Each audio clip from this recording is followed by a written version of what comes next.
విషయం ఏంటంటే మేము ఫస్ట్ మా దృష్టికొచ్చింది ఒక ప్రైవేటు ఒక ఒక వ్యక్తి చైతన్య రెడ్డి అనే ఆమెకు సంబంధించిన 2 ఎకరాల చిల్లర భూమి కబ్జా అయిందని మా మా దృష్టికి ఒకరు తెచ్చిర్రు. హ్మ్. హ్మ్. అయితే మేము వెరిఫై చేసి అసలు ఏంది కథ ఇది అని చూస్తే మొత్తం వెంచర్ 340 acres ఇదంతా కథ ఉంది, ఏంది ఇంత ఘోరంగా ఉందని హ్మ్. వెళ్ళినాం. హ్మ్.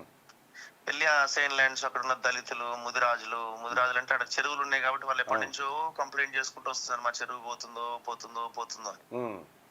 అక్కడ అక్కడ పోతే గ్రామస్తులే చెప్తారు కొంతమంది పనులు, హ్మ్. అరే హ్మ్. మేమే అన్న ఈ చెరువు అంతా పూడ్చింది అంటే హ్మ్. పని చేయడానికి వస్తారు కదా. అవును. రాత్రి బవళ్ళు పెట్టి టిప్పర్లు విప్పర్లు పెట్టి వాళ్ళతోనే మొత్తం చెరువు గుడిపిచ్చిర్రులే. వాళ్ళతోనే గుడిపించారు. ఆ! అంటే ముదిరాజులు కాదు, వేరే వాళ్ళు హ్మ్. హ్మ్. వేరే వాళ్ళు వచ్చిన వాళ్ళతోనే గుడిపించాడు. హ్మ్. రాత్రి బవళ్ళు టిప్పర్లు జేసీబీలు పెట్టి. హ్మ్.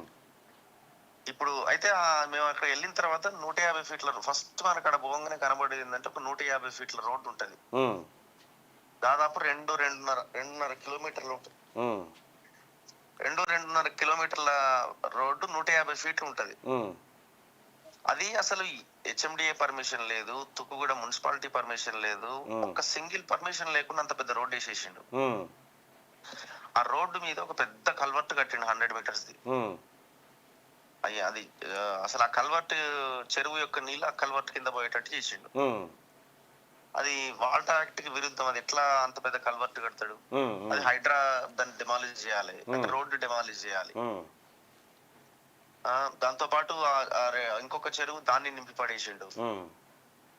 వీళ్ళు హైడ్రా వాళ్ళు ఆల్రెడీ ఆ ఇరిగేషన్ కి సంబంధించిన గోవింద్ అనే ఒక ఇంజనీర్ దాని మీద కేసు పెట్టిండు, ఎఫ్ఐఆర్ కూడా అయింది. హ్మ్.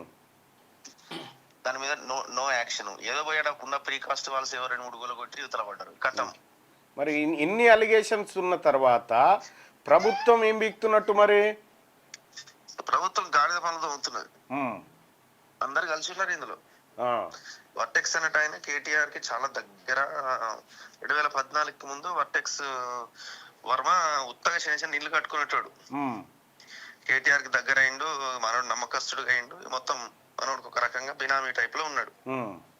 మరి ఇప్పుడు కేటీఆర్ కి బినామీలని ఇప్పుడు వీళ్ళు కాపాడుతున్నట్టేగా. హ్మ్. హ్మ్.